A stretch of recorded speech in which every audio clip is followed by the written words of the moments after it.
sa ating lahat. Bago po tayo magsimula, tayo po muna ipakinggan natin ang salita ng Panginoon mula sa awit 63 po. Sabi po dito, O Diyos, Ikaw ang aking Diyos na lagi kong hinahanap. Ang uhaw kong kaluluway, tanging Ikaw nga ang hangad. Para akong tuyong lupa, na tubig ang siyang lunas. Hayaan mong sa santuaryo ikay aking mapagmasdan at ang likas mong kaluwalhatian at kapangyarihan. Ang wagas na pag-ibig mo'y mainang pakay sa buhay. Kaya pupurihin kita, O Diyos, at papararangalan. Habang ako'y nabubuhay, ako'y magpapasalamat at ako ay dadalangin na kamay ko'y nakataas. Itong aking kaluluwa'y tunay na masisiyahan, magagalak na umawit ng papuring iaalay. Tayo po'y manalangin. O aming Diyos na dakila, makapangyarihan sa lahat, pinupuri ka namin at pinapasalamatan ka namin sa umagang ito. Tunay nga pong Ikaw ang karapat-dapat na masamba namin. Ikaw ang karapat-dapat na malugod namin sa umagang ito, O Diyos, sa pamagitan ng aming mga buhay, Ama. Lord, Ikaw ang Diyos na yun, noon, ngayon at magpakailanman. Ikaw ang Diyos na walang hanggan, Diyos na walang katulad, at Diyos na walang kapantay, Panginoon. Kaya patuloy ka namin sinasamba, patuloy ka namin binibigyan ng karangalan sa umagang ito, at nais ka po namin, Panginoon, mapangiti, Lord God, at mabigyan kagalakan sa iyong mga puso. Kaya salamat sa pagkakataon na ibinigay mo sa amin upang muli kami, Panginoon, makadulog sa iyong banal na harapan. Maranasan ka namin sa umagang ito ang iyong banal na presensya sa magitan ng kapangyarihan ng banal na Espiritu. Kaya kami po ay nagpapakumbaba sa iyong banal na harapan, O Diyos. Kami po ay humihingi ng kapatawaran, Ama, sa lahat ng aming mga pagkakasala. Lord, mga kasalanan na naging hadlang kung bakit hindi ka namin nararanasan. Hadlang ang kasalanan kung bakit, Panginoon, di namin natatanggap ang mga pagpapala mo, Diyos, sa aming mga buhay. Lord, at ang kasalanan, Panginoon, ito ang dahilan kung bakit napapalayo kami sa iyo. Kaya, Ama, sa oras na ito, isinusuko namin ang lahat ng kasalanan na aming ginagawa sa iyong banal na harapan. Alam mo ang aming mga buhay. Hindi kami makapagtatago sa iyo. Ang lahat ng bagay ay lantad sa iyo, Panginoon. Dahil Diyos ka, Lord God, na nakatingin sa lahat ng pagkakataon sa aming mga buhay, Ama. Kaya, Lord, patawad po, Panginoon, O God. At ang mga paglilinis mo po sa aming mga karumihan. Linisin mo po kami sa umagang ito upang ang lahat ng aming gagawing pagsamba, Panginoon, ay maging karapat-dapat, O Diyos, diyan sa iyong trono, Ama. At maging mabangong samyo, Panginoon, ang aming mga alay na pagsamba sa aming umagang ito, Panginoon. Kaya salamat po sa buhay at kalakasan na mayroon kami, na taglay sa oras na ito, na iyong pinagkaloob sa amin upang kami ay patuloy na makasamba sa iyo, patuloy na makapaglilingkod sa iyo, Panginoon. Kaya, Ama, salamat po. Lord, dalangin din po namin na ikaw po ang manguna sa lahat ng aming gagawin. Maging, O Diyos, sa mga lingkod mo na gagamitin, Lord, sa praise and worship team. Ipinagkakatiwala namin sila sa iyo, Panginoon. Pangunahan mo sila at patuloy mong ibaba sa iyong banal na harapan upang ikaw po ang maitaas, ikaw po ang hayag, O God. Maging sa iyong salita, Panginoon, na magdadala ng mga mensahe mo. Ikaw rin po ang magbigay sa kanya ng karunungan at patuloy ang kapangyarihan mo, Diyos, ay kanyang maranasan. Gamitin mo siya mightily sa umagang ito, Panginoon, upang maipahayag niya ng maayos at malinaw ang mga salita mo, Panginoon, at tumimo ito sa puso namin, Ama. Mangusap ito, Panginoon. Magbigay pag-asa at kalakasan sa aming mga espiritual na buhay, Lord. At Lord, sa aming gagawin na ito na pagsamba, nawa, Panginoon, ikaw po, O Diyos, ang patuloy maitaas namin at mabigyang kaluguran. Salamat po, Panginoon. Patuloy ka namin tinataas, patuloy ka namin pinapapurihan, niluluwalhati ka namin, O Diyos. In Jesus' mighty name we pray. Amen, amen. Tatawagan pa ang praise and worship. Praise God. Magandang umaga po sa ating lahat. Yan, gising na po ba ang lahat? May energy na po para umawit sa ating Panginoon. Parang wala pa, parang ang hina. bilang isang nagtuturo din sa mga kabataan, minsan tinatanong ko sa kanila ito, paano nyo maipapakita sa inyong mga magulang ang inyong pagmamahal sa kanila? And the answer is obedience. Hindi po ba? Tama po ba mga parents? Na ipapakita ng mga anak natin yung totoong pagmamahal, yung taus-pusong pagmamahal sa pamamagitan ng pagsunod nila sa atin. At bilang mga anak ng Diyos, yun din po ang paraan para mapakita natin sa ating Panginoon ang ating lubos na pagmamahal sa Kanya. Amen po ba? Yan, kaya umawit po tayo ng buong pagmamahal sa ating Panginoon. Patuloy po natin siyang papurihan, pasalamatan kahit na anong sitwasyon ng buhay natin.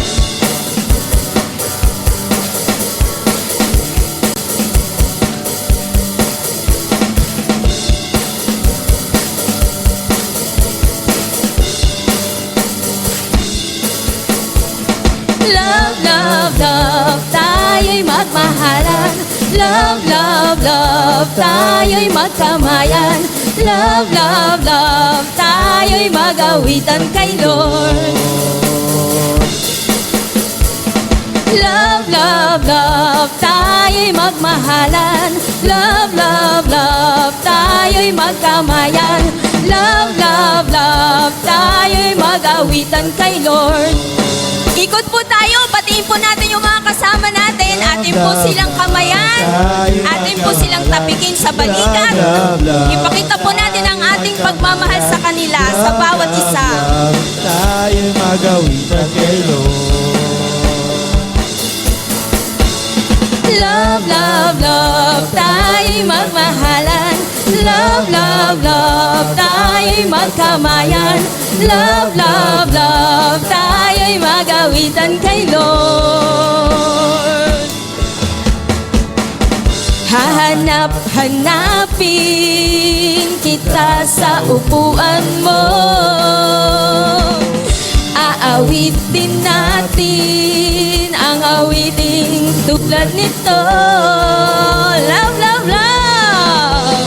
Love, love, love, tayo'y magmahalan. Love, love, love, tayo'y magkamayan. Love, love, love, tayo'y magawitan kay Lord. Love, love, love, tayo'y magmahalan. Love, love, love, tayo'y magkamayan. Love, love, love, tayo'y magawitan kay Lord. Hahanap-hanapin kita sa upuan mo. Huwag na huwag kang a-absent, kapatid, sa bawat linggo. Love, love, love, tayo'y magmahalan. Love, love, love, tayo'y magkamayan. Love, love, love, tayo'y magawitan kay Lord. Love, love, love, tayo'y magmahalan. Love, love, love, tayo'y magkamayan. Love, love, love, tayo'y magawitan kay Lord. Minsan pa. Love, love, love, tayo'y magmahalan. Love, love, love, tayo'y magkamayan. Love, love, love, tayo'y magawitan kay Lord. Amen. Napakasarap na umawit sa Panginoon na may buong pag-ibig. Amen po ba? At kahit na dumating ang bagyo, itumba man tayo ng hangin, patuloy tayong magpupuri at magpapasalamat sa ating Panginoon. Tuloy-tuloy ang ating pag-awit para sa Kanya.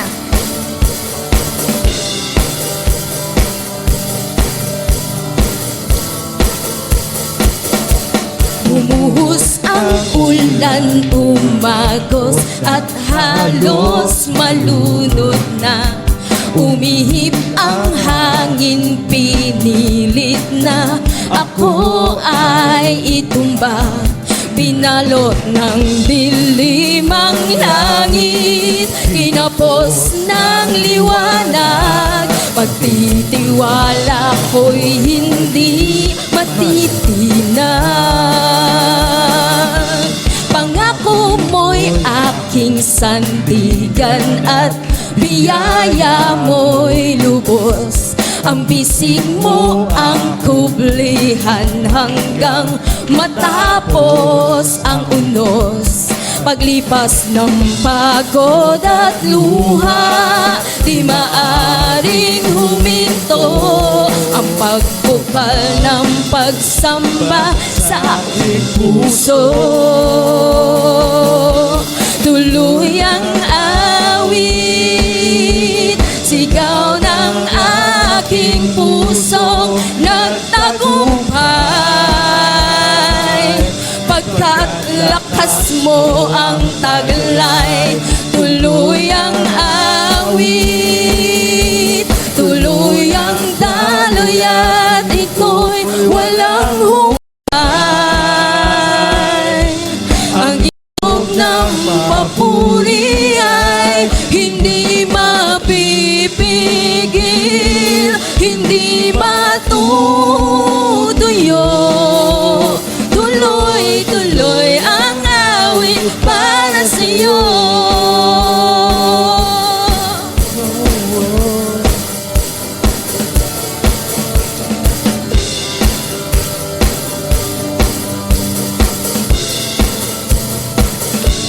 Bumuhos ang ulan, umagos at halos malunod na. Umihip ang hangin, pinilit na ako ay itumba.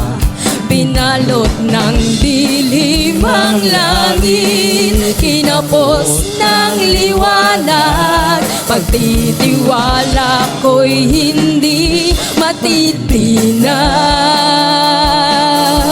Pangako mo'y aking sandigan at biyaya mo'y lubos. Ang bisig mo ang kublihan hanggang matapos ang unos. Paglipas ng pagod at luha, di maaring huminto ang pagbukal ng pagsamba sa aking puso. Tuloy ang awit, sigaw ng aking pusong nagtagumpay.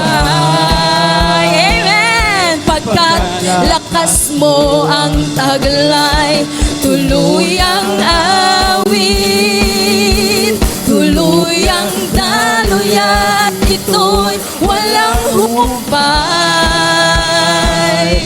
Ang ilog ng papuri ay hindi mapipigil, hindi matutuyo. Tuloy-tuloy ang awit para sa'yo.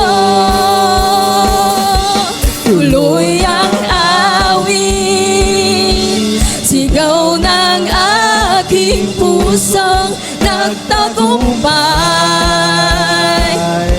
Pagkat lakas mo ang taglay, tuloy ang awit, tuloy ang daloy at ito'y walang humpay. Ang ilog ng papuri ay hindi mapipigil, hindi matutuyo. Tuloy-tuloy ang awit para sa'yo. Oh yes, Lord! Kahit na bumuhos ang malakas na bagyo, patuloy kaming aawit para sa'yo. Amen?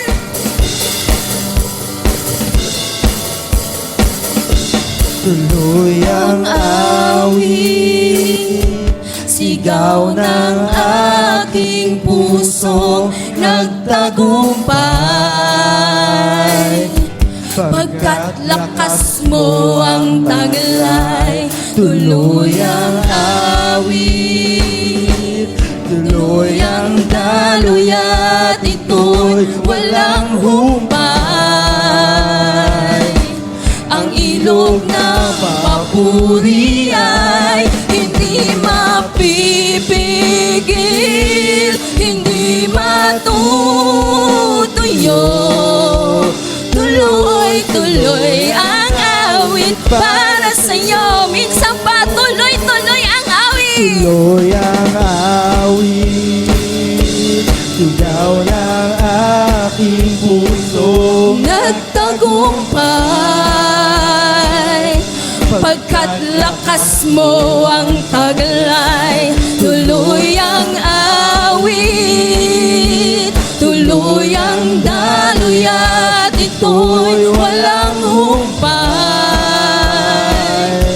Ang ilog ng papuri ay hindi mapipigil, hindi matutuyo, hindi mapipigil, hindi matutuyo. Hindi mapipigil, Lord. Hindi matutuyo. Tuloy-tuloy ang awit para sa'yo. Tuloy-tuloy ang awit para sa'yo. Tuloy-tuloy ang awit para sa'yo. Hallelujah! Praise you, Lord. At ang aming buhay, Panginoon, ay sa iyo. Tulungan mo kami, Panginoon, na patuloy na maialay ang aming buhay para sa paglilingkod sa iyo at sa pagsunod sa iyo, Panginoon. Patuloy po nating awitan ang ating Panginoon. Let's give our commitment to the Lord, our obedience to the Lord, as we sing this song.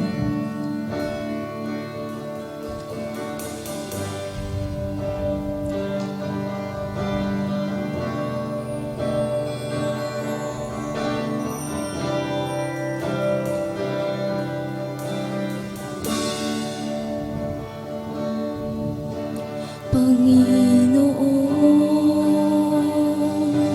sa'yo ako ay laging sasamba.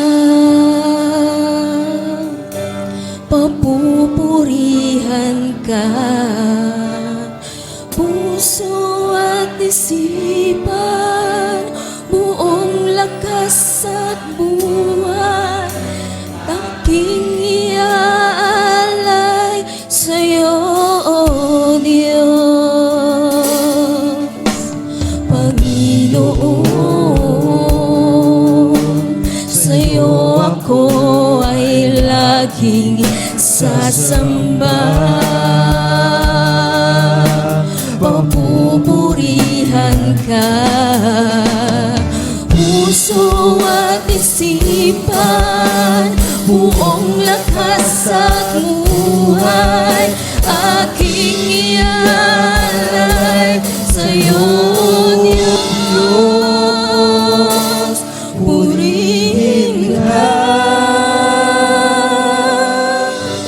Panginoong Jesus. Ang buhay ko'y sa'yo, ito'y gamitin mo. Purihin ka, Panginoong Jesus. Sa habang panahon, ako ay sasamba, aking Diyos.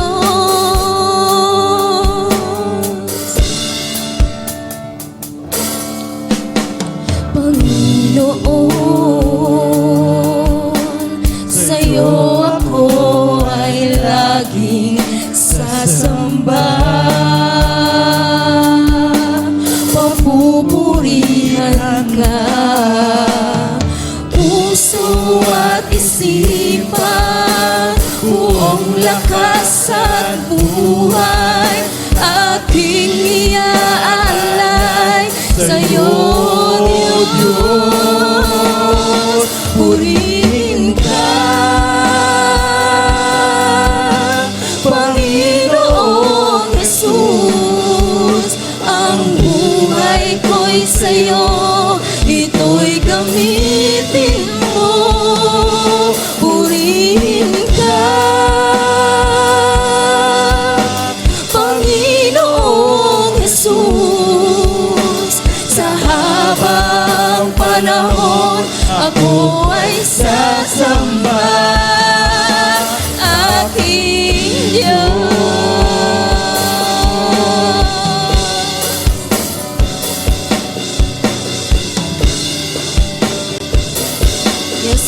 use our lives for your glory, Lord God. Use us mightily, my Lord. This is the desire of our hearts.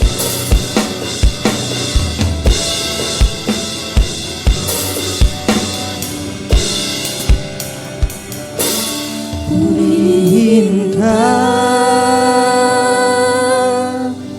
Panginoong Jesus, ang buhay ko'y sa'yo, ito'y gamitin mo.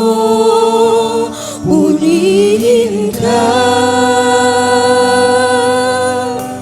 Panginoong Jesus, sa habang panahon ako ay sasamba.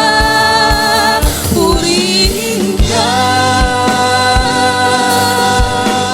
Panginoong Jesus, ang buhay ko'y sa'yo, ito'y gamitin mo. Purihin ka, Panginoong Jesus, sa habang panahon ako ay sasamba. Aking Diyos,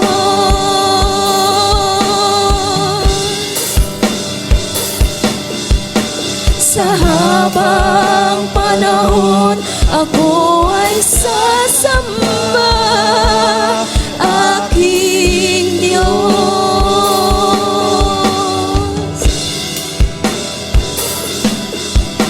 sa habang panahon ako ay sasamba. Aking Diyos.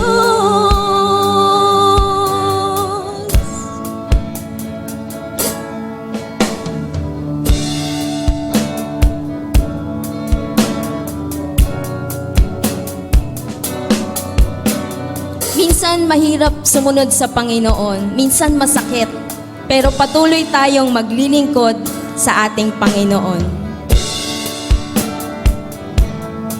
Walang kapantay, walang sukli. Kapag tayo ang naglingkod sa Panginoon, nandun yung joy sa ating mga puso na hindi kayang bayaran ng kahit na ano. Patuloy natin awitan ng ating Panginoon. Marami mang hadlang sa aking pagsunod, at kadalas ay napapagod. Hindi papipigil, patuloy na maglilingkod. Tangi kong mithiin, ikaw ay malugod. Marami mang hadlang sa aking pagsunod, at kadalas ay napapagod. Hindi papipigil, patuloy na maglilingkod. Tangi kong mithiin, ikaw ay malugod. Buong kagalakad, ikaw ay aking paglilingkuran. Nahihirapan man, kahit pa nasusugatan, kasangkapanin mo. Ikaw ang tunay na may-ari ng buhay na ito. Ano mang ranasin ko, basta't ikaw, Jesus, ikaw ang gantimpala ko.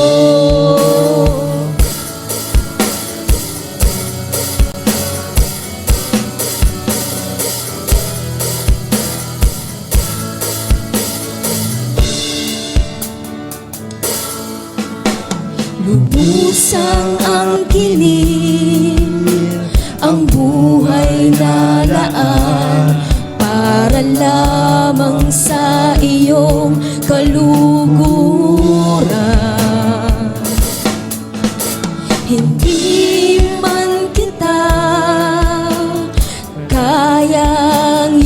masdan. Laging susubukan ibigay sa'yo ang pinakamainam. Buong kagalakan, ikaw ay aking paglilingkuran. Nahihirapan man, kahit pa nasusugatan, kasangkapanin mo. Ikaw ang tunay na may-ari ng buhay na ito. Ano mang danasin ko, basta't ikaw, Jesus, ikaw ang gantimpala. Buong kagalakan, ikaw ay aking paglilingkuran. Nahihirapan man, kahit pa nasusugatan, kasangkapanin mo. Ikaw ang tunay na may-ari ng buhay na ito. Ano mang danasin ko, basta't ikaw, Jesus, ikaw ang gantimpala ko.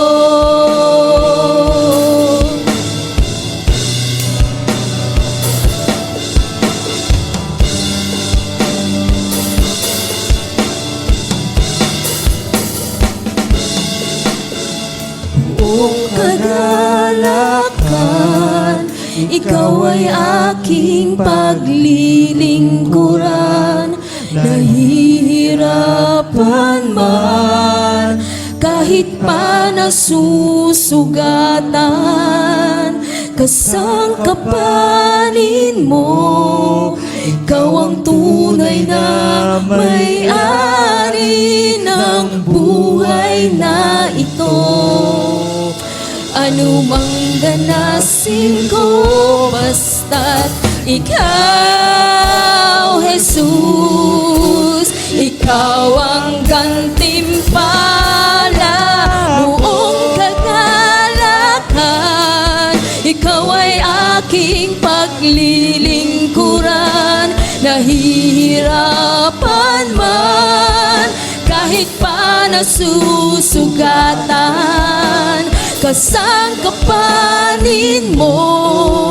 Ikaw ang tunay na may-ari ng buhay na ito. Ano mang danasin ko, basta't ikaw, Jesus. Ano mang danasin ko, basta't ikaw, Jesus. Ano mang danasin ko, basta't ikaw, Jesus. Ikaw ang gantimpala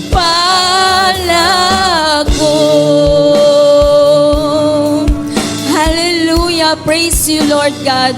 Kahit nasusugatan po kami, kahit nahihirapan po kami, still, Lord, we will obey you. Gamitin mo po ang buhay namin mightily sa inyong ubasang Panginoon. You have done your part. You have sacrificed on the cross para po sa aming kaligtasan. Equip us, Lord God, para po kami naman po, yun part naman po ang gawin namin na sumunod sa inyo, Panginoon. Dahil tunay na wala po kaming magagawa kung wala kayo sa aming mga buhay. We love you, Lord. We praise you. We glorify you. In Jesus Christ's name we pray. Say amen, amen, and amen.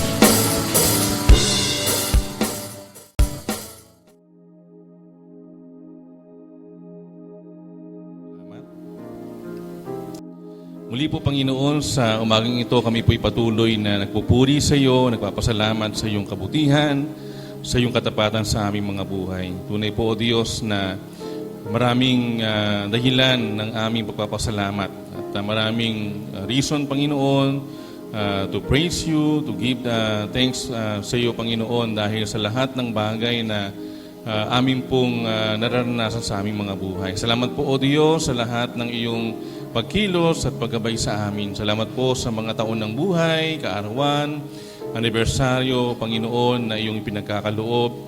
Salamat po sa kagaling at kalakasan. Salamat po, Panginoon, sa mga achievements sa aming mga pag-aaral, Panginoon, maging sa aming mga paghahanap buhay.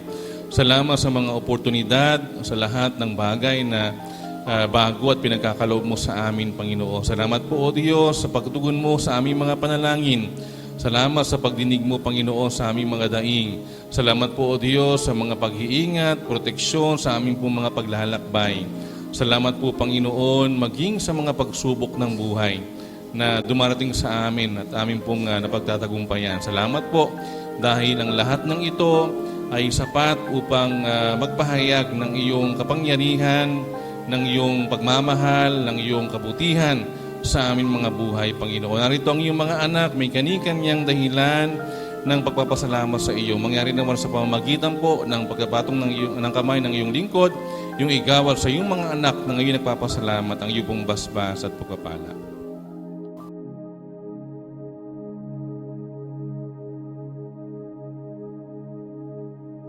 Magandang umaga po sa ating lahat. Yan.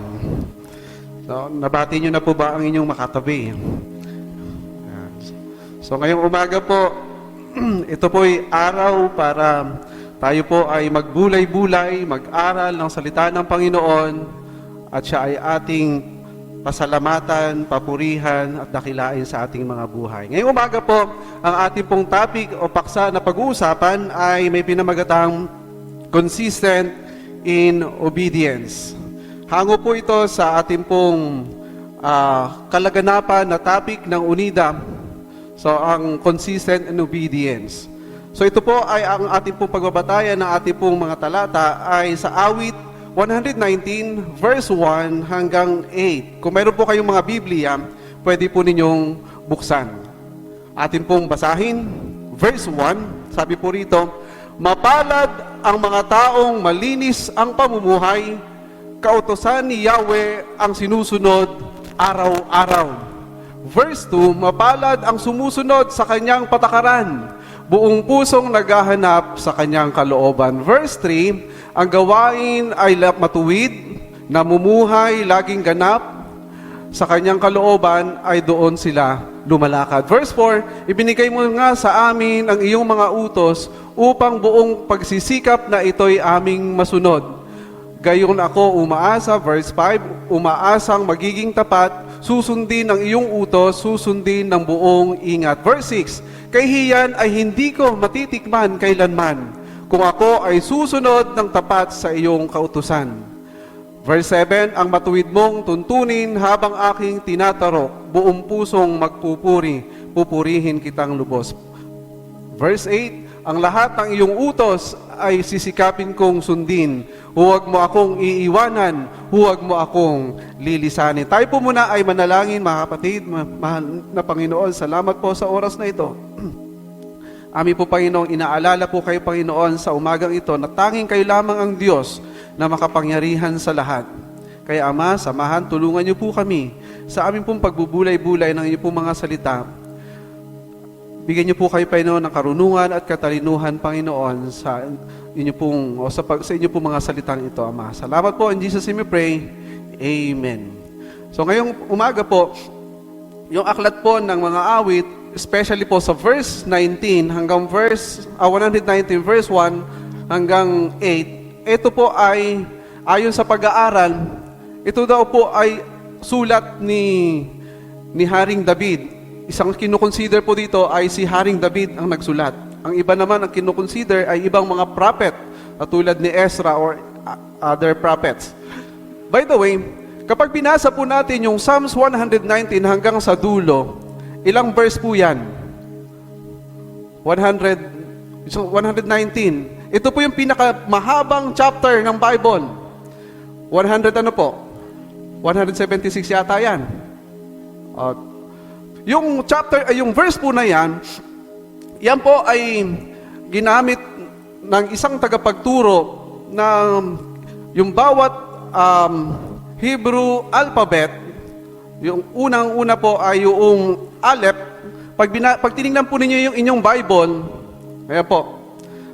Mayroon po ba kayong Bible? Ayan. So pag binuksan po yung inyong Bible, yung verse 1 hanggang verse 8 ay sakop po ng isang Hebrew language o Hebrew alphabet na Aleph. So ito pong chapter na ito ay tinuturuan ni Haring David si Solomon patungkol sa kanilang Hebrew alphabet na may kasamang spiritual values. So, A for Aleph. So, sa susunod na mga verses, sa verse 9, yung second na Hebrew alphabet. So, yung buong chapter po ng 119 ay tinuturo yung Hebrew alphabet. Pero hindi na po natin tatalakayin po yon. Ang ating pong paksala ngayon, yung verse 1 hanggang verse 8. So, Aleph.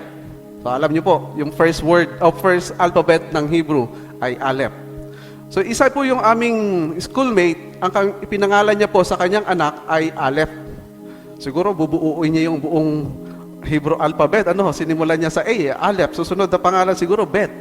Hanggang sa dulo. Ayun. So, tuloy po tayo. So, what is the meaning of the word obedience? So, madalas po natin itong naririnig, laging nadidiscuss, na pag-uusapan. Sa English word, ito ay word na obedience. Yung etymology nito from Latin word na oberi o towards, oidere, o to hear. So yan po ang mga word na pinanggalingan. Nang ibig sabihin ay to hear and listen towards. So yan po ang ibig sabihin. Sa popular English, to follow, heed, comply with commands. Talagang ginagawa yung mga utos. Injunctions within a sphere of jurisdiction. So sa Hebrew naman po, ang word na obedience ay shama. So, ang mga pastor po mahilig magpangalan ng mga Hebrew words eh. Yung isang kaibigan po namin pastor, ang pangalan ng kanyang anak ay Shama. Nang ibig sabihin ay obedience.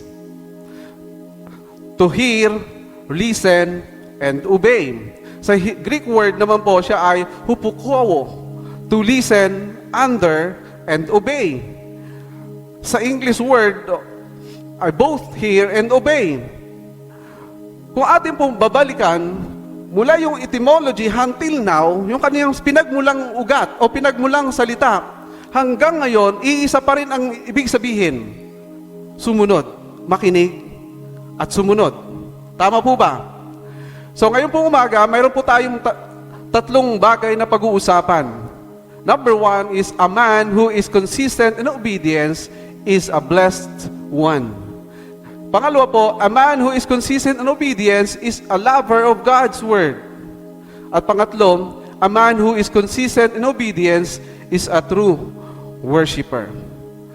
Balikan po natin yung number 1. A man who is consistent in obedience is a blessed one. Sabi po sa pag-aaral ng Biblia, yung word na obedience, nakpabalik. Paano ba yan? Ayun.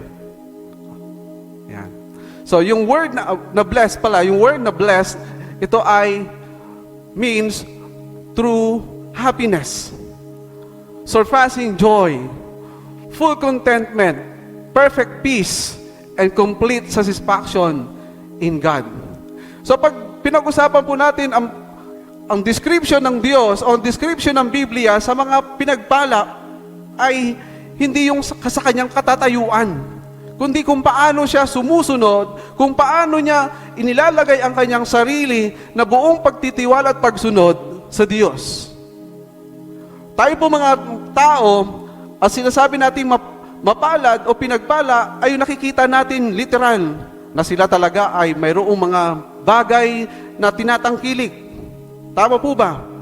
Pero sa Biblia, wala siyang description na ganon. Ang description niya ay yung taong satisfied siya dahil sa Diyos. Amen po ba? Satisfied siya dahil sa Diyos. Yun po ang description ng Panginoon ng Biblia sa taong blessed.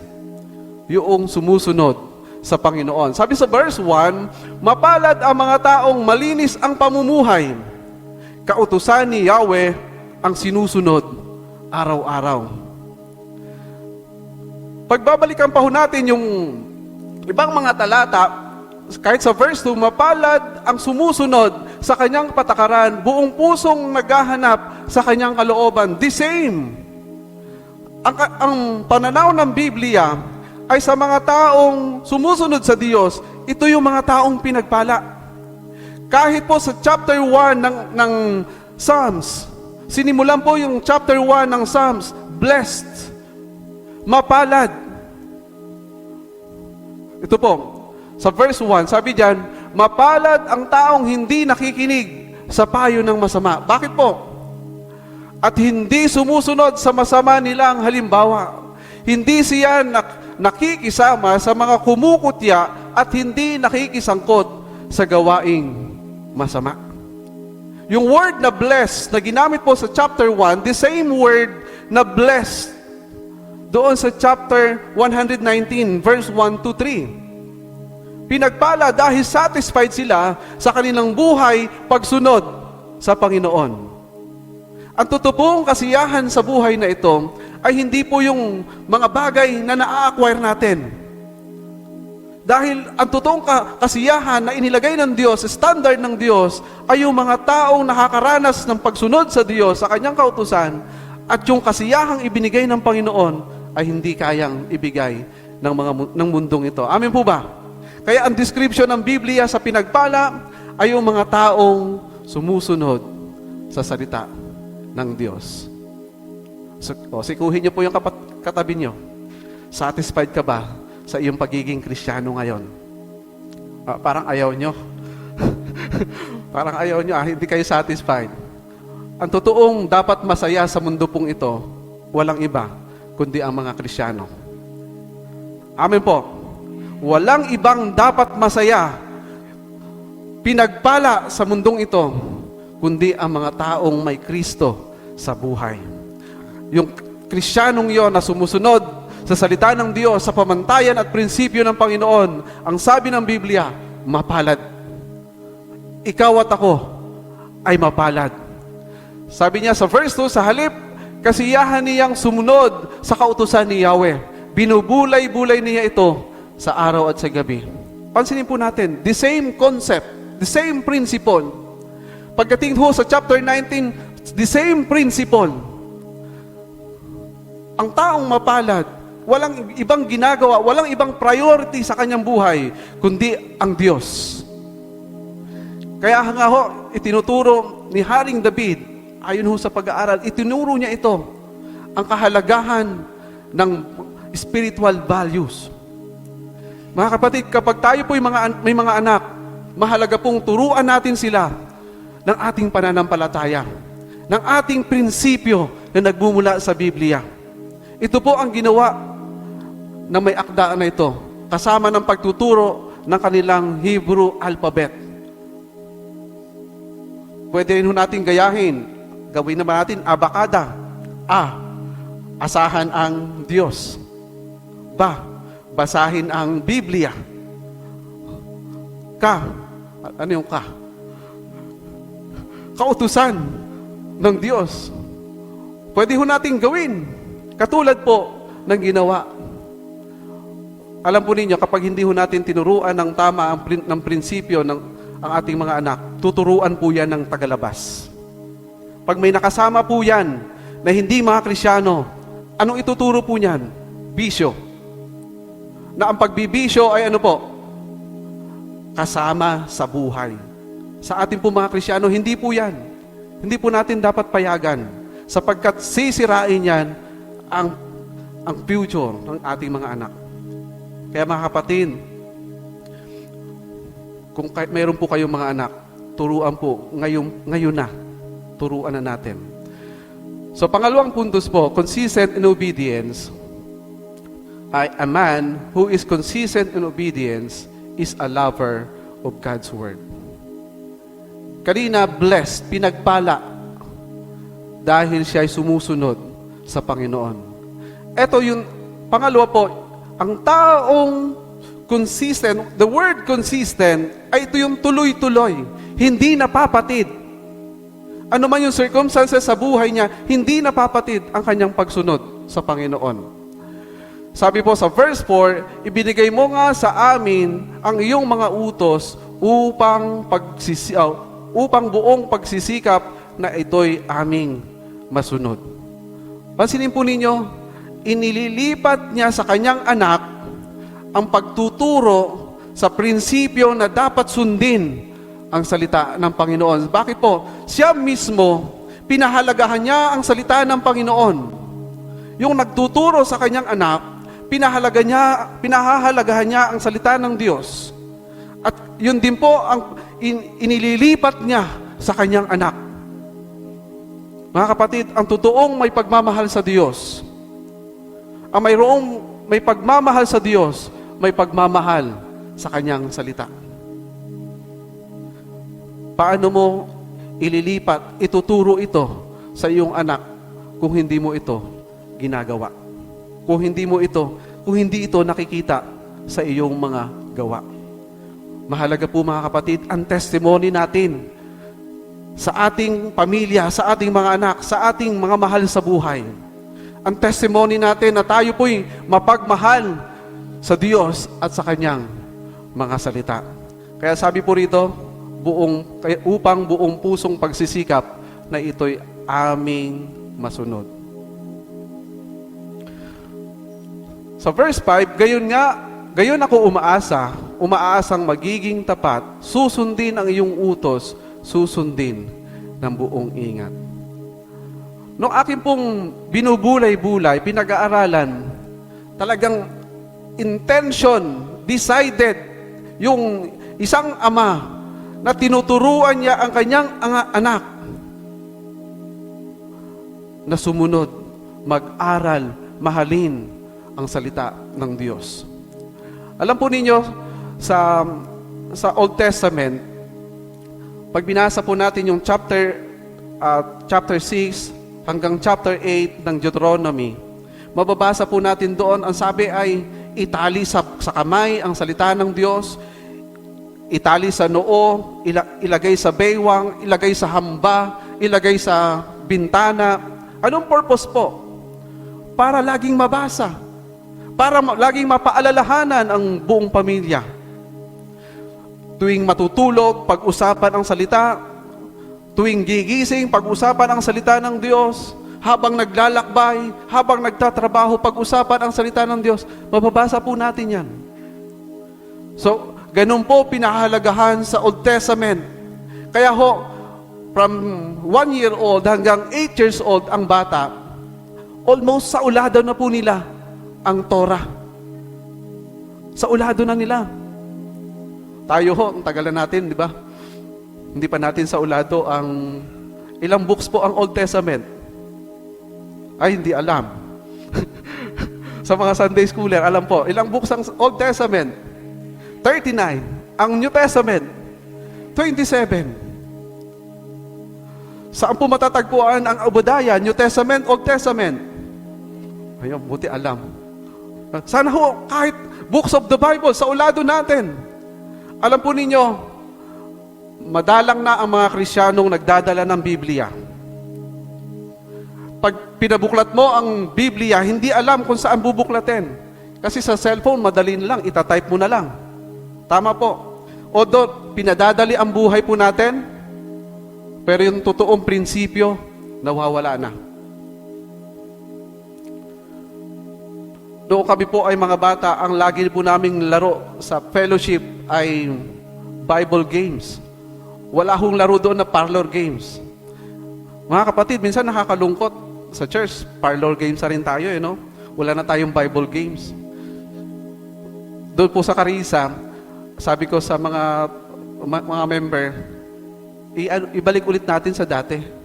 Mag-Bible quiz tayo, Bible drill ulit tayo, ang lahat ng laro natin patungkol sa Bible para lalo tayong mai-enlighten. Mga kapatid, bakit po? Dahil pinahahalagahan po natin ang salita ng Diyos. So, verse 6, kahiyan ay hindi ko matitikman kailanman kung ako ay susunod ng tapat sa iyong kautusan. That is a principle, the spiritual principle from the Bible. Ito yung itinuturo ng isang ama sa kanyang anak. Ito yun din po yung dapat nating ipamuhay, na alam ko pong ipinamumuhay ni Haring David at kanya isinasalin sa kanyang anak na si Solomon. Na ang prinsipyo ng salita ng Panginoon ay the best sa lahat. Sabi nga po dyan, hindi kahihiyan ay hindi ko matitikman. Pansinin po ninyo, bakit nagkakaranas po tayo minsan ng mga kahihiyan? Because of our failure. Sometimes gumagawa tayo ng mga decision na hindi tayo kumukonsulta sa Diyos. Hindi tayo nananalangin bago gawin yung isang decision. Ang outcome, ang result, failure. Tama po. So mas masarap pa rin ho, kahit paano bumagsak ka, pero ipinag-pray mo sa Panginoon, humingi ka ng tulong sa Panginoon, and yet, kung hindi man nagtagumpay, alam ng Diyos. Mas mahirap naman yung bumagsak ka na nga dahil hindi ka pumonsulta sa Panginoon. Pero the best pa rin mga kapatid, lagi nating tandaan, pahalagahan ang salita ng Diyos. Sabi nga po ng Panginoong Jesus sa chapter 14 ng verse 23, sumagot si Jesus, ang umiibig sa akin ay tumutupad ng aking salita. Mga kapatid, sa chapter 14 ng John, wala na po si Judas dyan. Sa chapter 13 pa lang ho, umalis na siya. Ibinenta niya na ang Panginoong Jesus. Kaya pagdating ho sa chapter 14, talagang legit, 12 disciple ang kanyang kaharap. Wala nang Judas, wala nang Judas. Kaya ang sabi niya sa kanyang mga alagad, ang umiibig sa akin ay tumutupad ng aking salita. Ganyan po ka-powerful ang pagsunod sa salita ng Panginoon. Ito ay bunga ng ating pagmamahal sa Panginoon. Ito ay bunga ng ating pagmamahal sa ating Diyos. Kaya tayo nagbabasa, kaya tayo nag-aaral ng salita ng Panginoon. Because, sabi ng Panginoon, ang kanyang lingkod, ang kanyang mga anak, ang mga nagmamahal sa kanya, ay susunod, tumutupad ng kanyang mga salita. Maging po sa Deuteronomy, pabalik, yan. Sa Deuteronomy chapter 11, verse, parang naglalaro tayong dalawa, no? Ayan. Sa chapter 11, verse 13 hanggang 14, sabi po rito, sabi ng Panginoong Diyos mismo, ito'y bilin po ni Moses sa ng mga bagong henerasyon na Israelites. Ibigin ninyo ang Diyos ninyong si Yahweh at paglingkuran ninyo ng buong puso't kaluluwa. Pansinin po natin, the same claim, yung claim po sa Old Testament na ibigin ang Diyos. Pagdating sa New Testament, sino po yung naghahangad ng pagmamahal, ng pagsunod? Si Jesus. Kaya dito pa ho, makikita natin yung pagiging Diyos ng Panginoong Jesus. Sinasabi niya, hindi man siya sinasabi niyang, Diyos ako, kaya ako dapat yung sundin. Pero ang pagsunod sa salita niya, ay nagsasabing siya ay Diyos. Kaya maging sa Old Testament hanggang New Testament, the same ang prinsipyo. Sumunod sa salita ng Diyos dahil ito'y tanda ng pagmamahal sa Panginoon. Tanda ng pagmamahal natin sa Diyos, mga kapatid. At sa tamang panahon ay pauulanin niya, sabi rito, yung mga blessing ay naruroon kapag tayo po ay mayroong pagsunod.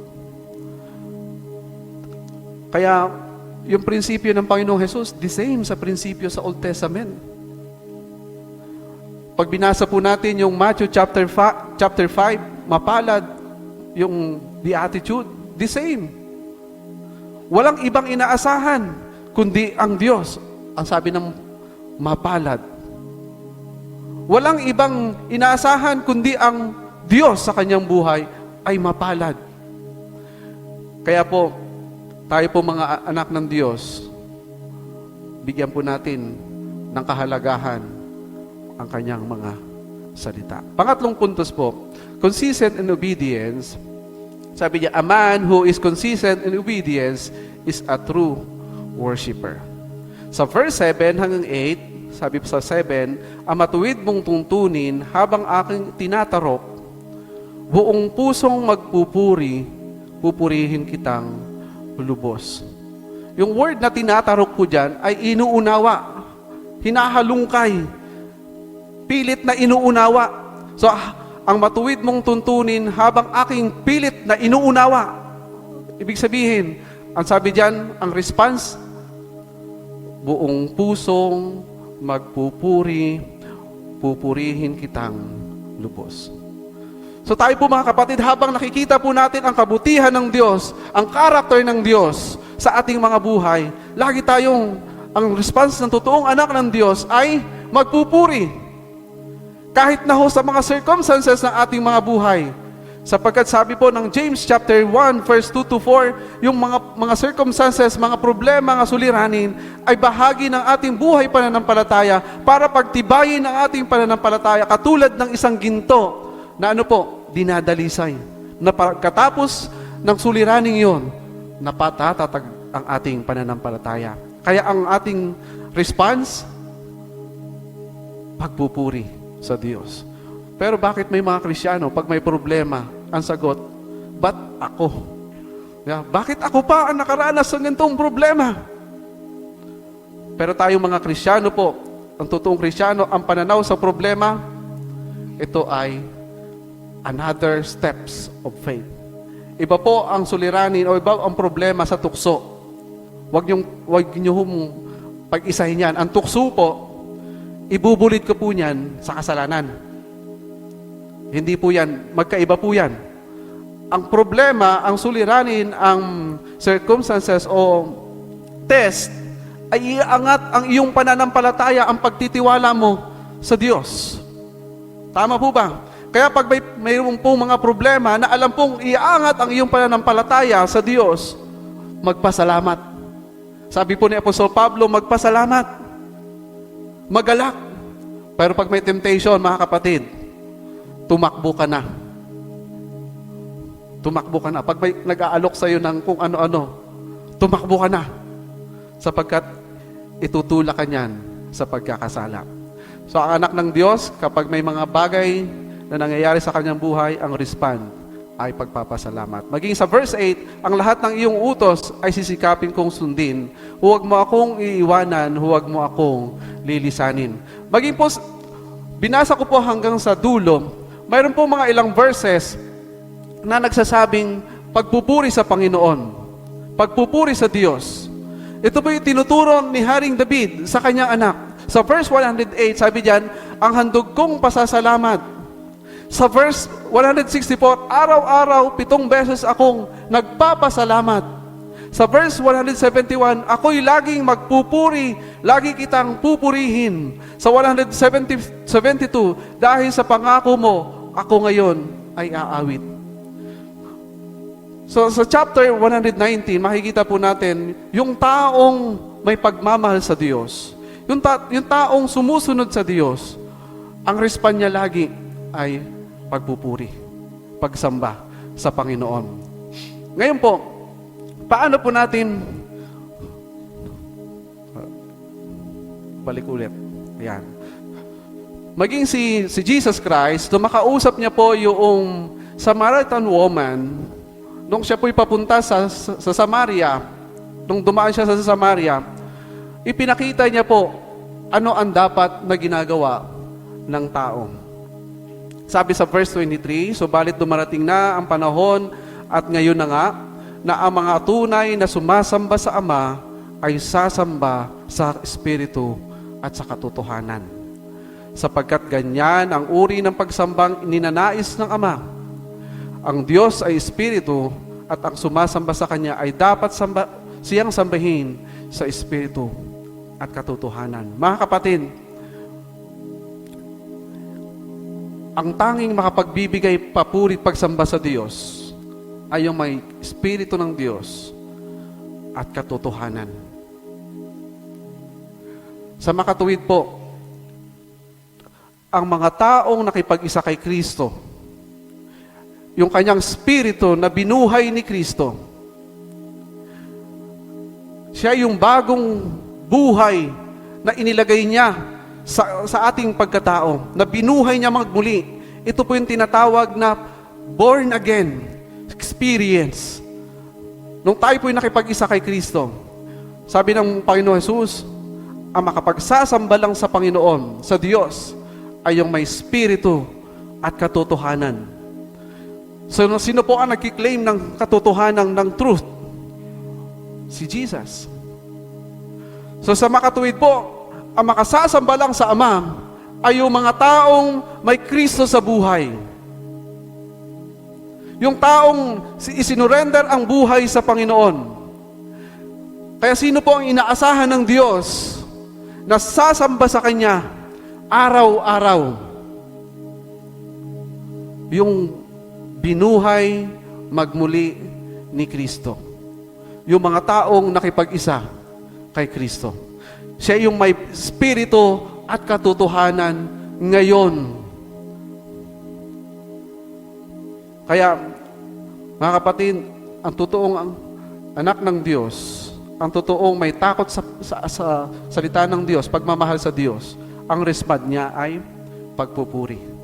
At ikaw po yun, mga kapatid. At tayo po yun. Tayo nakipag-isa kay Kristo. May spirito at katotohanan. Ikaw ang inaasahan ng Diyos na magpupuri at sasamba sa Kanya. Mga kapatid, obedience is a lifestyle. It should be a desire that we long for as we walk daily with God. Ngayon na ang panahon upang maging consistent po tayo sa pagsunod sa Kanya. Pagsunod sa Diyos, sa lahat ng Kanyang naisin sa ating buhay. Kaya pagsikapan po nating isakatuparan sa ating mga buhay ang naisin ng Panginoon. A man who is consistent in obedience is a blessed one. A man who is consistent in obedience is a lover of God's word. A man who is consistent in obedience is a true worshiper. Mga kapatid, ang totoong kagalakan ng isang Kristiyano ay ang sumunod, magtiwala at sumunod sa Diyos.